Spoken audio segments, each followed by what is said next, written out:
85 ते 95 मी साहेबांच्या ऑफिसमध्ये त्यांचा पत्रव्यवहार सांभाळत होतो.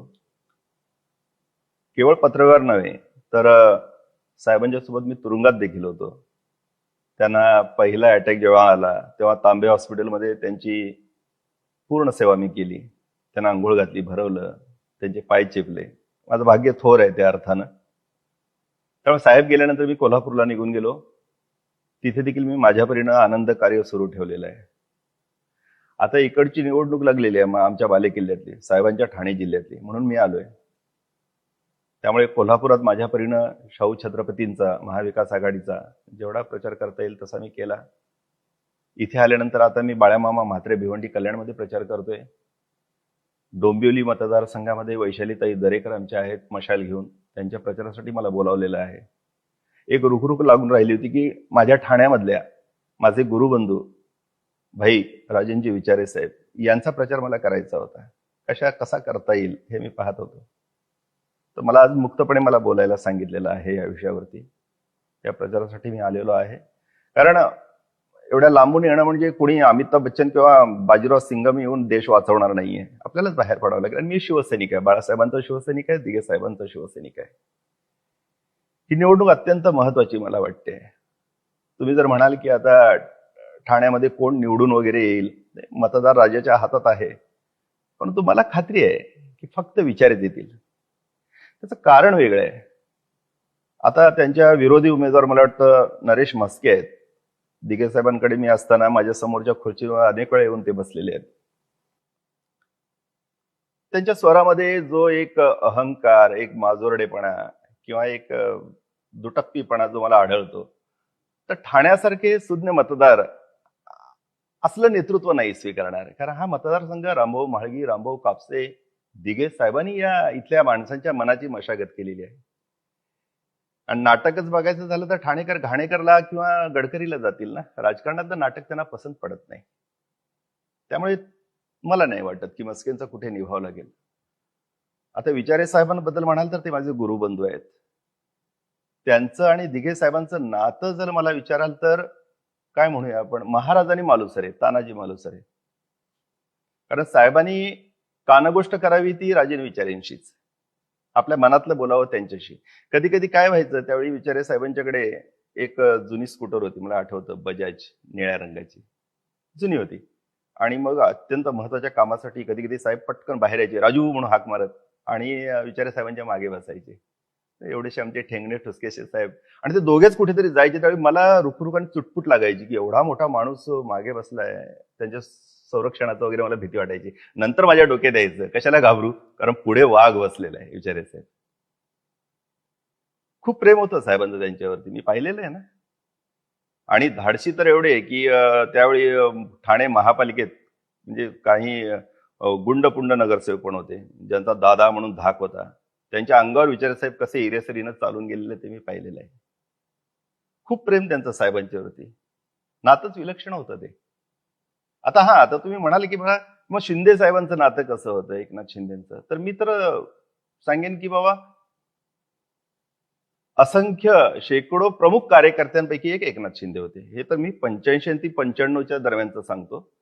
म्हणजे माझं 96ला साहेबांनीच लग्न लावलं, टिंबिना केला. त्यानंतर मी कोल्हापूरला निघून गेलो.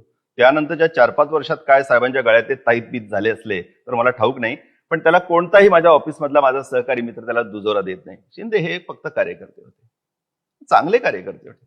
पण त्यांच्या मनात अशी कशी काय राक्षसी महत्वाकांक्षा निर्माण झाली, मला काही जण विचारतात, हे त्यांनी का केलं असावं. दोन संभव आहे, एक म्हणजे राक्षसी महत्वाकांक्षा किंवा तुरुंगाची भीती.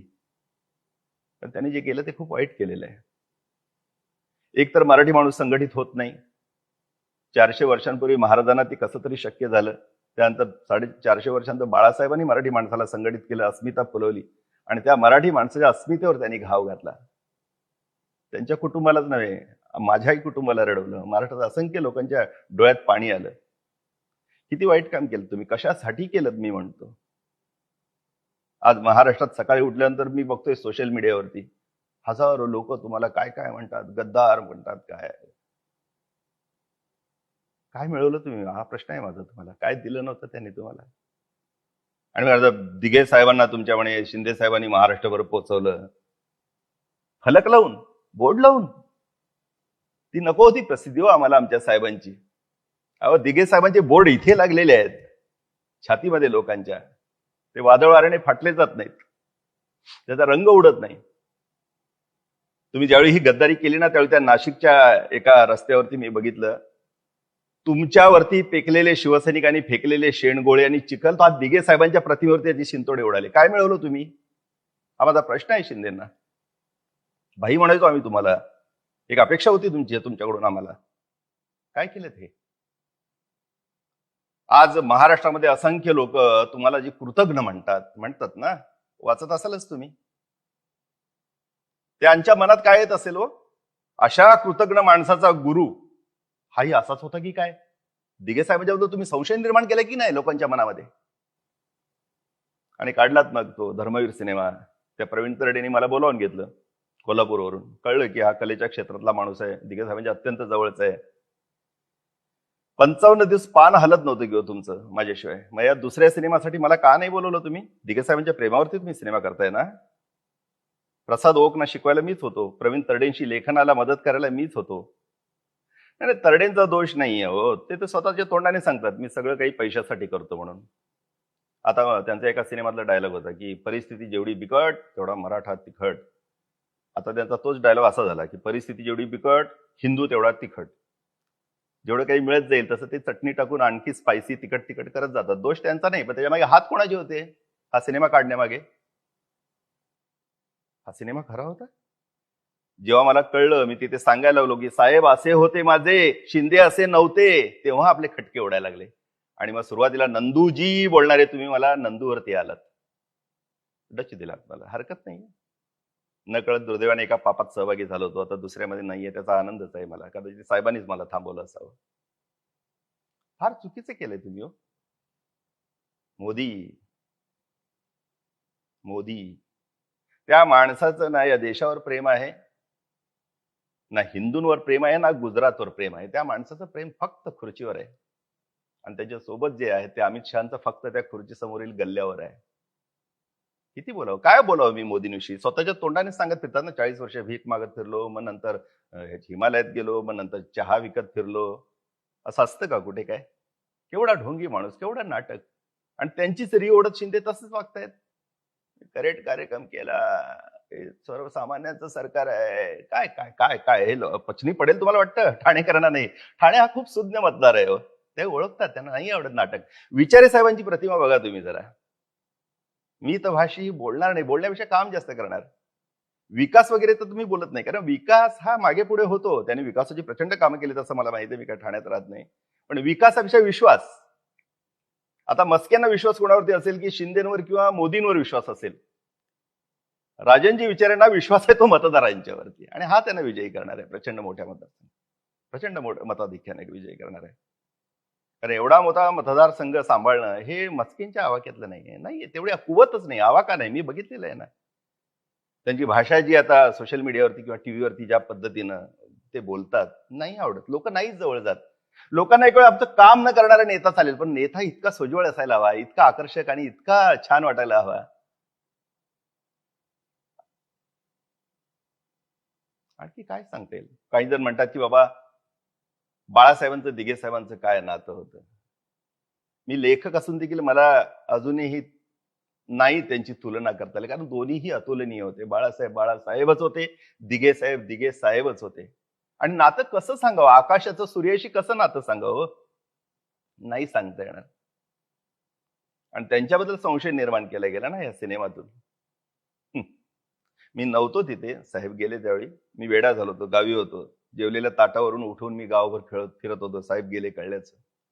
पण साहेब कसे गेले हे माझं अंतर्मन मला सांगते. मला खात्री आहे साहेब हे अटॅकने गेले. त्याची कारण सांगतो ना तुम्हाला. कधीच वेळेवर जेवण खाणं, अन्न पाणी नाही, अहोरात्र फिरणं, दगदग, सगळ्या जगाच्या समस्या माझ्याच आहेत हे म्हणून जगासाठी झटणं, अहोरात्र पहाट. सकाळी मी 7ला यायचो, रात्री 2ला कधी कधी साहेबांना आतमध्ये टाकायचो. दोन्ही पुत्री सोडलेली असायची आणि नंतर मला जोशीवाड्यात साहेबांनी राहायला सांगितलं, तिकडे जायचो. कधी कधी त्या खुर्चीवरच, ऑफिसमध्ये आम्ही आग्रह केला, खुर्चीवरच पेंगायचे. समोर मला बसवायचे, मांडीवर माझ्या पाय ठेवायचे. का? मागे बसलेल्या गर्दीला वाटू नये की साहेब झोपलेत, गर्दी कमी होऊ नये, लोक जाऊ नये, त्यांची कामं व्हावीत. काय माणूस होता तो. कळला का तुम्हाला शिंदे साहेब, दिघे साहेब कळले तुम्हाला, बाळासाहेब कळले तुम्हाला? आणि त्यांच्या आणि बाळासाहेबांच्या नात्यामध्ये तुम्ही हे असला संशय निर्माण करता. दिघे साहेब सिगारेट ओढायची, खूप सिगारेट ओढायची, पण ती संपूर्ण ओढत नव्हते. त्यांची व्हील सिगारेट फक्त 2-3च झुरके मारायचे, पण एवढ्या विचित्र पद्धतीने ते मारायचे की ते सगळा धूर त्यांच्या आतमध्ये इथपर्यंत जायचा. त्याच्या हृदयात त्यांचा कमकुवत झालं होतं. अथक दगदग, वेळेवर खाणं नाही, पिणं नाही, झोप नाही, जगाचा ताण किती माणूस सहन करेल. आणि त्यातच ऍक्सिडेंट झाल्यानंतर सगळ्यात महत्वाचं म्हणजे त्यांचा पाय ज्यावेळी प्लास्टरमध्ये गेला तेव्हा ते खचले. कारण अहोरात्र ज्या पायाला चाक लागली होती, मासा जसा पाण्यात तसा कार्यकर्ता माणसात हवा, सतत माणसात राहणारा माणूस जेव्हा अडकला, आता मी बाहेर पडू शकत नाही, हा ताण त्यांना सहन नाही झाला. आणि त्यानंतर साहेबांना त्याच्यामध्ये अटॅक आला. आणि तुम्ही पसरवताय वाटेल ते. आणि बाळासाहेब तुमचं आता दैवत, त्यांचे विचार घेऊन पुढे चाललात तुम्ही. वा रे वा. तुम्ही एक बोर्ड लावलेला मी बघितला बाळासाहेबांचा. बाळासाहेब एक नेता, बाजूला धनुष्यबाण, एक चिन्ह, त्यानंतर दिघे साहेब एकलव्य, आणि नंतर तुम्ही एकनाथ. जर दिघे साहेब एकलव्य होते तर माझा प्रश्न एकनाथ शिंदेना असा आहे, एकलव्य दिघे साहेब होते तर दिघे साहेबांचा अंगठा कापणारे कोण होते? द्रोणाचार्य, बाळासाहेब. मग जर बाळासाहेब होते तर बाळासाहेबांच्या विचारावर तुम्ही चाललाय. बाळासाहेबांच्या आत्म्याला यातना होतील. काय सांगताय हो तुम्ही? अहो, ज्याच्या मुलाला, ज्याच्या सुनेला, ज्याच्या नातवंडांना तुम्ही रडवलं हो, आणि ते तुमच्या पाठीशी राखले, तुम्हाला तरी पटतंय का मला सांगा? बाळासाहेबांचे विचार घेऊन आम्ही पुढे चाललो. अरे वा, खूप वाईट केलं तुम्ही. महाराष्ट्राचं, आणि या महाराष्ट्राला हा शापच आहे. म्हटलं जायचं महाराष्ट्र मेला तर राष्ट्र मेले, मराठा विना राष्ट्र गाडा न चाले. मला आता माहित आहे, म्हणून मी आलोय. महाराष्ट्र वाचला तर राष्ट्र वाचले. आणि त्यांना बरोबर त्या जोडगोळीला माहिती आहे, महाराष्ट्र गिळला तर राष्ट्र गिळले. म्हणून सगळ्या फौजा येऊन आता इथे महाराष्ट्रात बसलेत. धाबा दणाणलंय, पायाला कंप सुटलाय त्यांच्या. म्हणून रोज फुणावणं सुरू आहे उद्धव साहेबांना, शरद पवारांना, या आमच्याकडे या, आमच्याकडे या. कारण त्यांना रोखलं तर फक्त महाराष्ट्र रोखेल. या महाराष्ट्राची मातीच आऊर आहे हो. लता इथली, सचिन इथला, टिळक इथले, आगरकर इथले, फुले शाहू आंबेडकर इथले. हा महाराजांनी बांधणी केलेला महाराष्ट्र आहे हो. अख्ख्या देशभर डंका होणारे बाळासाहेब इथे जन्म घेतात. हा महाराष्ट्र कळला नाही. मग हे काय करताय तुम्ही? महाराष्ट्रावर हा कसला आकस आहे की 105 हुतात्म्यांचं रक्त सांडून आम्ही मुंबई घेतली, तो आकस आहे का हो? सगळे महाराष्ट्र नुसते गळायला बघताय. उद्धवजींच्या आजारपणाचं हे काय, उद्धवजी तुम्हाला पुरून उरले अक्षरशः. धन्य आहेत ते, धन्य आहे. मला वाटलं नव्हतं हा माणूस इतका ग्रेट असेल, इतका सक्षम असेल. एवढा मोठा संकट कोसळल्यानंतर दुसऱ्या कुणीही आत्महत्या केली असती. आपल्या पित्याने निर्माण केलेली एवढी मोठी संकटना आज संपते की काय? नाही घाबरला तो माणूस. रडला तर बिलकुल नाही, त्यातून उभा राहिला, पट्टा लावून उभा राहिला. तुम्ही पट्टा काढताय त्यांचा. एक बरं केलं शिंदे साहेब, तुमचे मी उपकार मानेन. काय माहितीये का, तुम्ही जुने जे शिवसैनिक होते ना, शिथिल झालेले, झोपलेले, त्यांना ड्यूतून बाहेर काढलेत आमच्यासारखे. तीच खरी ताकद आहे उद्धव साहेबांची. बघताय ना सभा त्यांच्या, कितीही आदळापट करा, नाही तो माणूस हार जाणार. आणि शिवसेना संपत नाही हे पहिल्यांदा लक्षात ठेवा. कारण शिवसेना ही गरज आहे महाराष्ट्राची. गरज कशी संपेल? कशासाठी निर्माण झाली ती शिवसेना? का म्हणून घाव घातलात, चिन्ह चोरलं, पक्ष चोरलात? तर ही निवडणूक अशा पद्धतीची आहे. खरा शिष्य हा प्रश्नच नाही उद्भवत ना. ज्या माणसाला ठाऊक आहे की दिघे साहेब आजही इथे आहेत, तोच खरा शिष्य. आज विचारे साहेबांना माहित आहे, जळी जिथे जातील साहेब तिथे त्यांच्या पाठीशी दिघे साहेब आहे. जसं मला वाटतं इथे आता आजूबाजूला साहेब आहेत, तेच खरे शिष्य. शिंदे शिष्य नाही होऊ शकत. ते काय बघा ना, त्यांच्या एका मुलाखती बघितल्या, मग दिघे साहेबांची आम्ही बॉडी तिथनं उचलली आणि मग ते अँब्युलन्स मध्ये टाकली. ही भाषा, बॉडी, साहेबांची बॉडी असू शकते, साहेब साहेब आहेत. तो पवित्र देहाला तुम्ही बॉडी कशी म्हणू शकता ना? त्या बारीक सारीक गोष्टीत तुमचं दिसतं हो, तुमचं बिलकुल प्रेम नव्हतं. तुम्ही फक्त त्याचा वापर केला स्वतःच्या स्वार्थासाठी. दिघे साहेबांना माझ्या वापरलं. त्या मातोश्री जो साहेबांचा, आमचा सर्व शिवसैनिकाचाच नव्हे तर संपूर्ण मराठी माणसाचा, महाराष्ट्रात जो देवारा, पवित्र देवारा, जिथून महाराष्ट्राची अस्मिता फुलली, त्या मातोश्रीवरती तुम्ही किटाळ वाहिलं, त्याचा विटाळ केला. खूप वाईट काम तुम्ही केलेलं आहे, लक्षात घ्या. हिंदुत्व वगैरे तुमच्या तोंडात शोभत नाही. काय अभ्यास आहे तुमचा? हिंदुत्व म्हणजे काय? बाळासाहेबांनी सांगितलं हिंदुत्व म्हणजे राष्ट्रीयत्व. आणि बाळासाहेबांच्या पुढे 2 पावलं जाऊन आज उद्धवजी ते सिद्ध करतायत. आज जवळजवळ 80% मुस्लिम समाज देखील उद्धव साहेबांच्या मागे राहिलाय. कारण सज्जनपणा हा एकच त्यांची जमेची बाजू, तेच त्यांचं बलस्थान आहे. अंतर्बाह्य निर्मळ स्फटिकासारखा माणूस आहे तो. आज देशभर चर्चा झाली. किती पुढे गेले साहेब, किती पुढे गेले मला सांगा.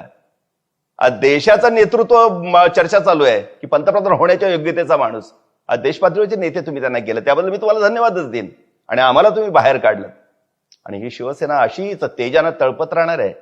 चिन्हभिन्न चोरून काही होणार नाही हो. ही आग आहे, धगधगती आग आहे. बाळासाहेबांनी दिलेला हा विचार आहे, हा मातीत मुरलेला आहे. त्याच्या मागे इतिहास शिवरायांचा आहे. तुम्हाला नाही कळलेलं ते.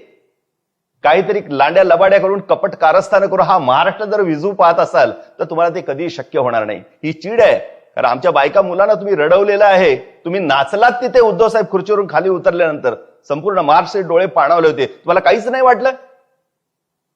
ह्या सगळ्याचे भोग भोगावे लागतील साहेब. बघतायत एवढं मात्र साहेब लक्षात ठेवा, शिंदे साहेब, हे तुम्हाला माझं सांगणं आहे. आणि बाकी विचारे साहेबांना शुभेच्छा आहेतच. आमचे गुरुबंधू आहेत.